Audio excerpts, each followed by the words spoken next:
जय हिंद दोस्तों, मेरा नाम संदीप कुमार, आपके अपने चैनल एग्ज़ाम अड्डा में स्वागत है।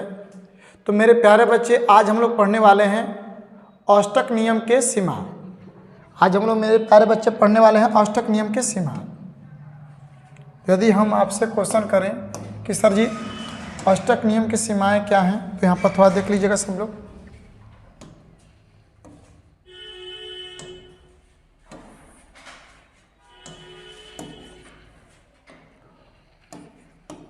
औष्टक नियम के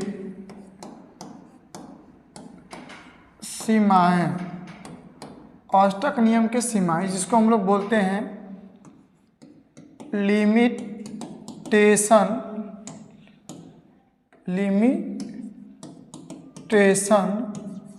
ऑफ ऑक्टेट लॉ, रूल भी बोल सकते हैं इसको। तो मेरे प्यारे बच्चे, औष्टक नियम की सीमाएं क्या है? तो सबसे पहले नंबर ये बताना होगा कि औष्टक नियम क्या है। तो आपको ये जानना होगा औष्टक नियम क्या है। तो देखिए, वैसे तत्व जिनके बाह्यतम कक्ष में 8 इलेक्ट्रॉन हो, वैसे तत्व जिनके बाह्यतम कक्ष में 8 इलेक्ट्रॉन हो, वह तत्व औष्टक नियम का पालन करते हैं। लेकिन यहाँ पर हम पढ़ने जा रहे हैं औष्टक नियम के सीमाएं, मतलब कि दोष। हम लोग कहें तो इसको दोष भी बोल सकते हैं, कहें तो सीमाएं को दोष भी बोल सकते हैं, जिसे डिमेरिट्स बोलते हैं। क्या बोलते हैं? डिमेरिट्स, यानी दोष को डिमेरिट्स बोलते हैं। तो मेरे प्यारे बच्चे, औष्टक नियम के सीमाएं निम्नलिखित हैं। औष्टक नियम के औष्टक नियम के सीमाएं, औष्टक नियम के सीमाएं निम्नलिखित है। औष्टक नियम की सीमाएं निम्नलिखित है।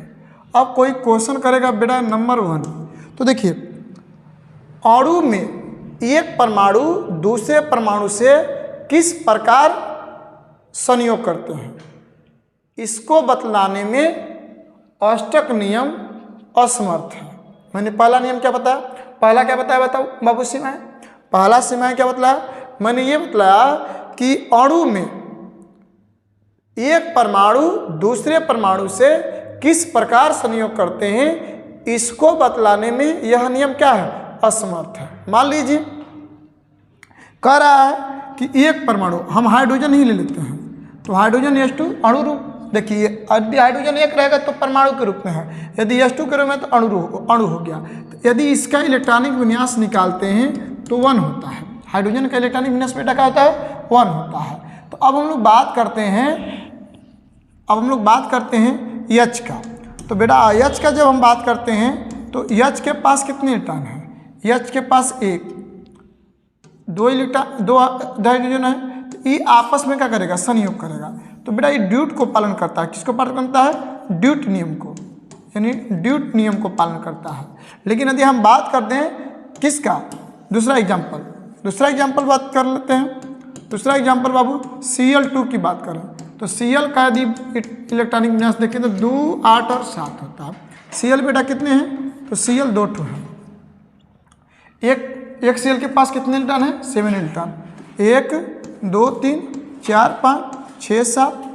इसके पास भी 1, 2, 3, 4, 5, 6, 7। अब बेटा ये क्या करेगा? आपस में संयोग करेगा। आपस में बेटा क्या करेगा? संयोग करेगा। तो अब बतलाइए, जब संयोग करेगा तो क्या बनेगा? ये बेटा बन जाएगा Cl बॉन्ड Cl, यानी बनेगा Cl2 बनेगा। तो कह रहा कि ये परमाणु आपस में जो संयोग कर रहे हैं, इस संयोग किस प्रकार कर रहे हैं, ये औष्टक नियम नहीं बतला पाता है। इसलिए क्या है? ये दोष है, यानी औष्टक नियम पे क्या है?